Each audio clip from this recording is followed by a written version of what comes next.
Hello everyone, welcome back to my channel. My name is Stephanie Chase, and today I'm going to talk to you about the big decision that one of my favorite wrestlers has to make, Daniel Garcia. But before that, let me remind you all to hit that subscribe button if you haven't already. This channel has interviews every week. My most recent one was with the one and only Jade Cargill, which you can check out after you watch this video.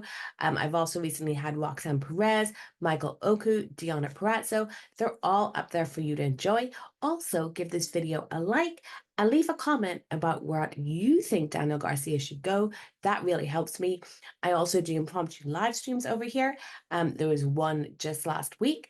And starting later in September, I'm going to be back to doing weekly Dynamite reviews where there'll be some special features for the members of this channel. So get involved. So anyone who has watched me for a while will know how much I love to talk about Daniel Garcia, and I haven't got to do it recently. And now he's in the news, and now it feels like a conversation everyone is having. So I had to give my 2 cents. If the reporting is to be believed, Daniel Garcia is right now facing the biggest decision of his young career, to stay in AEW or go to WWE. And according to reports, he's finding this choice a very difficult one to make. And I, for one, can't blame him. It's a tough choice for any wrestler, but especially for one as young as Garcia. It is like the comfort of your first home versus the absolute unknown. And it's the trusting that things will improve versus gambling on promises for a better future. Now, back in October, I uploaded a video to my YouTube channel, and it was called How Chris Jericho Killed Daniel Garcia's Push.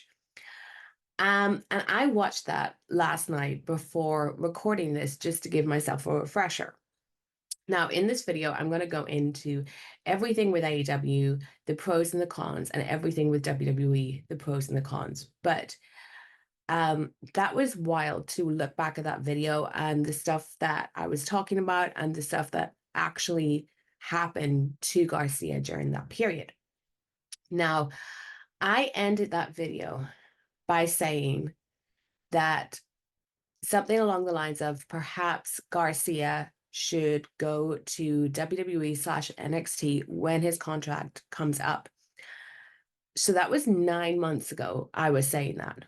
So I'll just put it out there because I have said it publicly before. If I had to choose, I would say that Garcia should go to NXT/WWE. And I also think he should debut on the Chicago show because hopefully I'll be there. However, if Danny and I were friends, and if he was to ask me personally, what do I think he should do? I wouldn't be so definitive in my answer. Because the decision is so hard and there's so much for him to weigh up. So I guess if he asked me, I'd probably send him this video because I'm going to go through everything now. Let's start with the negatives of AEW, and we have to start with Chris Jericho and how everything with Danny in the JAS played out.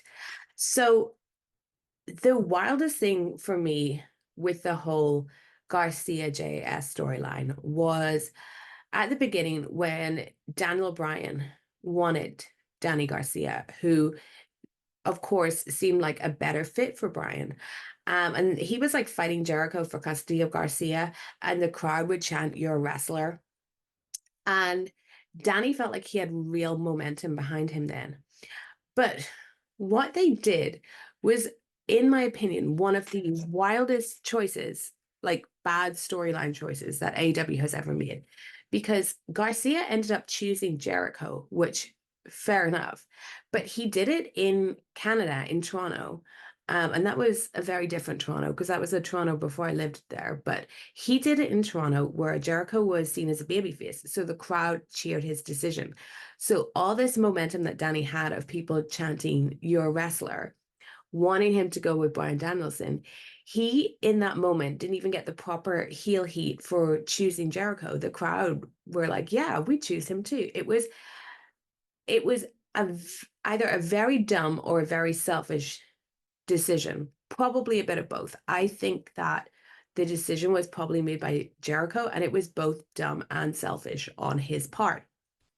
And then, so I wouldn't have really had any problem with Garcia staying with Jericho. I actually think that that's where the storyline should have gone, and Wheeler Yuta should have been the guy that Danielson championed. But just how they did, Danny making that decision, it just felt like they wasted all the buildup to have it climax in that way. And then at some point, Sammy Guevara, of course, because he's like, I'm quite certain he's Jericho's illegitimate son. I just don't know if he's always known or if it's like an elf situation, where he found out later in life. But he definitely is a personal project of Jericho's. So of course Sammy has to go join the JAS. So it felt like Danny being put in the JAS felt like he was going to get the Sammy Guevara role from the inner circle of like the young guy that Jericho was mentoring. But then they stick Sammy Guevara back in there, and Jericho can't help himself but be palling around with Guevara all the time. So it felt like Danny's role was recast to Sammy. And then Sammy ended up being in a triple threat match for the Ring of Honor Championship. And that storyline was like, will Sammy turn on Jericho to take the championship? And it's like, it's Sammy Guevara. He probably won't. But that storyline would have worked a lot better with Daniel Garcia in the spot.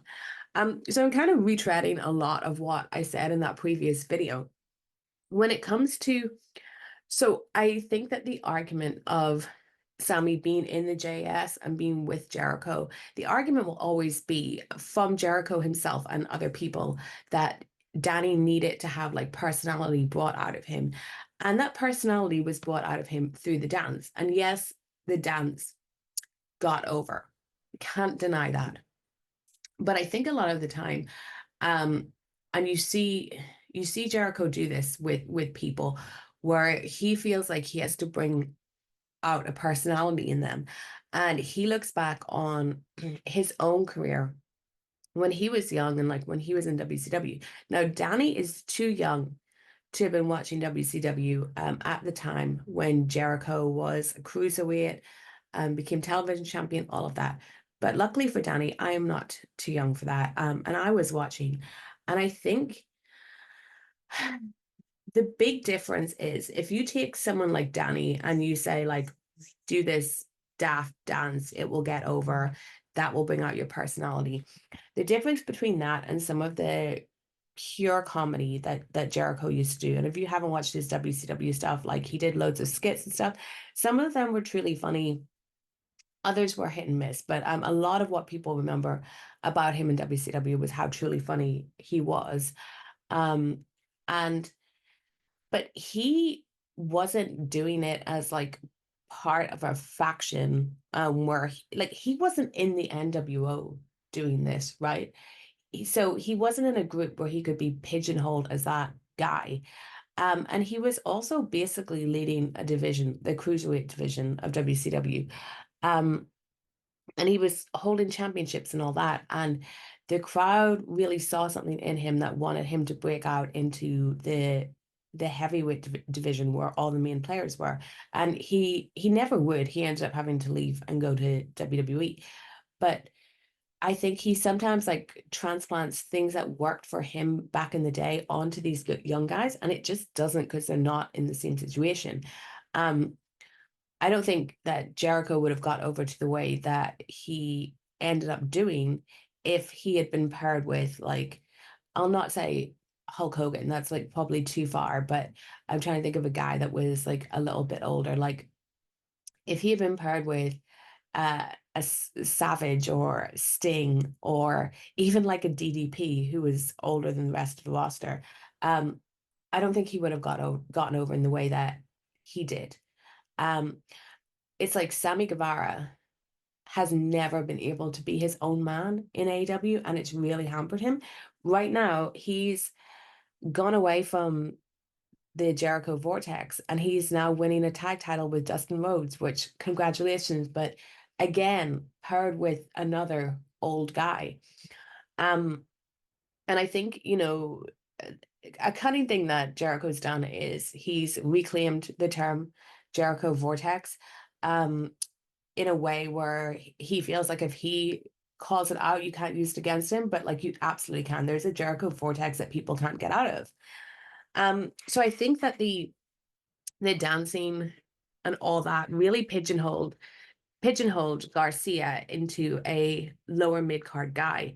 When if you had stuck with him doing like the Red Death gimmick, where he was like this great technical wrestler and more serious, I think, and not aligned with Jericho, I think you would have seen more upward trajectory for him, even if he had just stayed in Ring of Honor, and not even been featured on Dynamite. And I think it's very clear that there was a point where Garcia wasn't happy himself, because just the way that the JAS ended, they never actually had a proper breakup. They had like this point where everyone realized that Jericho was selfish and stuff, but you never got any blow off between Danny and Jericho. What I honest to God believe happened is that Danny expressed to Tony that he was unhappy and they found a way to just silently end it that Jericho wasn't involved in.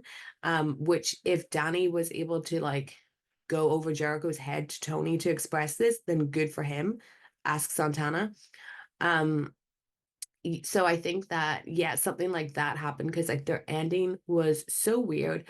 And Jericho ended up just like fucking them all off and hanging out with Don Callis and doing all that crap.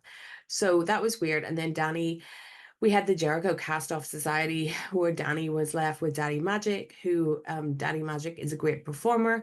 But once again, like we kept him in this dancing act. I mean, they ended up doing a whole storyline where Daddy Magic didn't want him to dance, and it's like, of all people, why is Daddy Magic not wanting you to dance? It was weird. Um, then it felt like he had a great Continental Classic tournament as well. Um, he was really, really good in that. And then that was the point where I felt like they're doing something positive with him. But I don't ever think they paid off that properly either. And then there was definitely promises made to him because Tony, I think at the beginning of the year, did this whole like, it's going to be the year of Garcia. Don't think that has worked out. We saw him get involved in the MJF and Osprey stuff. That's the last time we've seen him on TV is when MJF killed him. But like that whole time, he's just been so little brothered. And he's always doing this character where it's like, oh, can he actually win? Oh, can Danny actually find it in himself to win a match? Oh, poor little brother. And I just look at this guy and he's a young guy, he's a very good looking guy. He's got a certain something about him, like his face, how he carries himself. And I look at the way he wrestles too and how talented he is. And I'm like, why is this guy pigeonholed into being like, oh, the little engine that could? Like, it's just such a ridiculous way to present a guy like that. It doesn't suit him at all, which makes me wonder if AEW, i.e. Tony Khan, actually gets Daniel Garcia. Um, I mean, I've said many times before that like when he was in the JAS, the way he was dressed just really got to me. He was literally wearing a pair of Jericho's old pants. So you're wearing pants that are suited to a man in his mid 50s when he's like this young, cool guy who probably has never heard of Striper. So he doesn't need to be wearing like these rose leather pants that just don't suit him at all. He should be presented as a young, cool, like Instagram model type guy. Not like that. He should be wearing like his own clothes. Um, but I think that I just feel like in AEW, it's so hard to move up the card. It really is. So many, I feel like MJF and Swerve are the only guys to really like break through the ceiling in AEW. You look at like a Darby and Orange Cassidy, um, Jungle Boy, Sammy Guevara. I mean, we're 5 years in, and the only like true AW original, as in someone who wasn't previously in WWE or previously had a name, to win the title is, of course, MJF. But these guys just don't seem to progress up the card. Um, and I worry that that will happen to Danny. I wish the TNT title was used like an intercontinental title back in the day in WWE, and kind of how they've rebooked it now since Gunther's reign. I wish it was like that stepping stone. And I thought at a time that it might be for Darby. But it's just not. And they have too many titles anyway. So I think there's a big risk of him just being totally lost in the shuffle with AEW. The positives of AEW, I would say, is one, like the crowd are really behind him and they really like him, though I don't know how long that will last, if the crowd will eventually just get sick of nothing big ever happening for him. As I said, his performance in the Continental Classic was great, so that did show that they have some good faith in him. I do think Tony Khan likes him. I do. I think that Tony's just made some mistakes in the booking with him, but he's not a guy that I think Tony dislikes in any way. Like, I do think that Tony is probably got a pretty strained relationship with Ricky Starks. It just feels like that. I don't think the same for Daniel Garcia. And he did get that big angle with MJF.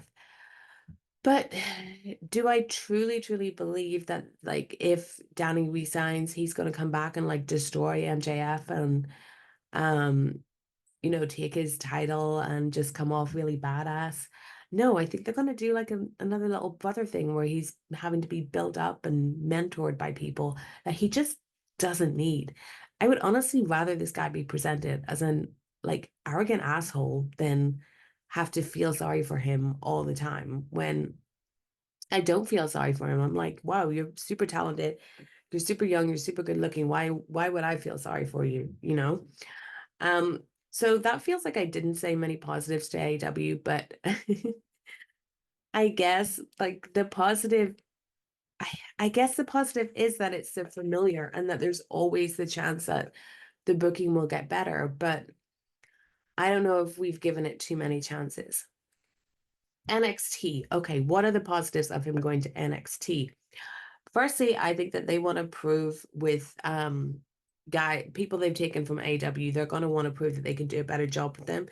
Ethan Page is currently the NXT champion. Now, this hasn't worked out for Lexus King, but I think he's a unique case because he's honestly not very good.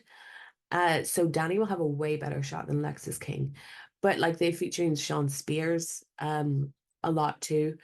And look at like they are really trying with Jade Cargill.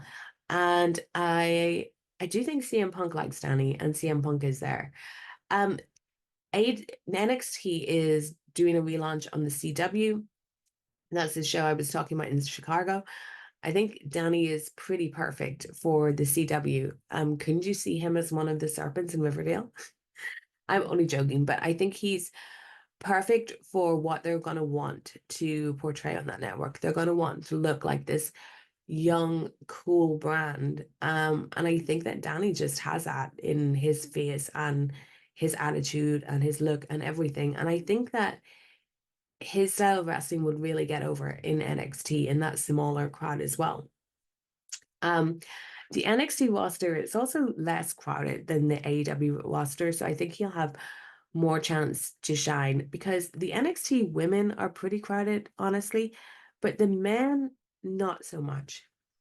And I think that being in the NXT system will also give him some valuable training that he needs, such as promo training, which I don't think that Danny's promos are bad. He's not the best on the mic either, but there's definitely a lack of promo training going on in AEW. Like look at Hook on Dynamite. He really shit the bed in his promo. He's someone that's been working with Jericho and he could not cut a promo at all on Dynamite. And I think that I've been to the Performance Center, I've seen what it's like, and I think they have the tools that will just take Danny to that next level. But the other thing we have to look at with if he goes to NXT is, of course, NXT doesn't last forever. You're running it, well, it does if you suck, but most people's run in NXT doesn't last forever. So the other big thing is the main roster. Now, the main roster is the complete unknown because we can theorize what Danny would be like on NXT.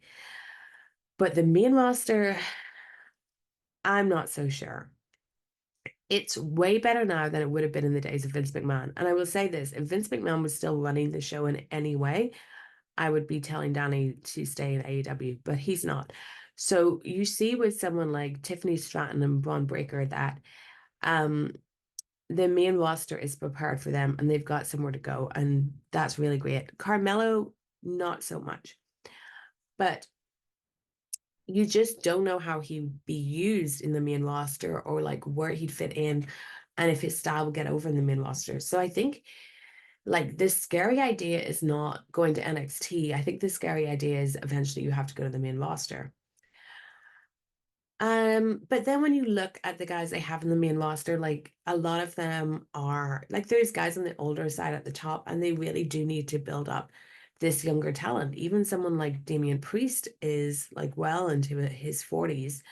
So I think guys coming in young like Danny, there's the main roster is not going to be made up of the people that they currently have for much longer. I think some of them are definitely going to age out. And I do think that with Triple H in charge, he'll want more focus on young talent, especially when they're on Netflix, because you don't want to appear like an old product. And there was many times before AW, before all that, where I would watch WWE and it just felt so old. Like every single guy they were featuring just felt ancient and felt like I'd been watching them forever. And also, I previously mentioned the Intercontinental title. I do think like that is being built back up thanks to Gunther. Is currently on Braun Breaker. And I think if they continue with this pattern, putting it on guys like Gunther and Braun Breaker, I know Sami Zayn had a run as well. That's very good for a guy like Garcia to have a strong mid-card title that he could come in and get and put him on the path to eventually being on top of the card. So laying out all those positives and negatives and looking at both AEW and WWE and even having a slight thought to the main roster, I do think that WWE is worth the risk. Like he's young. He's young enough to make a mistake if it is a mistake. He's young enough to take a risk. So I personally think that he should try NXT. I just think that there's too much baggage with AEW. There's too much baggage of his past there, even though it's just been a couple of years. It's it's going to be harder to reinvent himself within that company than it is to reinvent himself over on the other side. But that's just what I think. And I mean, if he asked me personally, I think I'd be less definitive because I wouldn't want to put him on the wrong path because I know it's a really tough choice to make. But anyway, guys, thank you so much for watching. Tell me in the comments, respectfully, where do you think Daniel Garcia should go? Stay with AEW or head over to WWE/NXT? And like I said before, check out all the other videos on my channel. Why don't you watch my video about how Chris Jericho killed Daniel Garcia's push? It's really fun, and very correct too. And yeah, if you see me at all in, come and say hi. Make sure you're subscribed. Give this a like, and I'll catch you next time. Bye.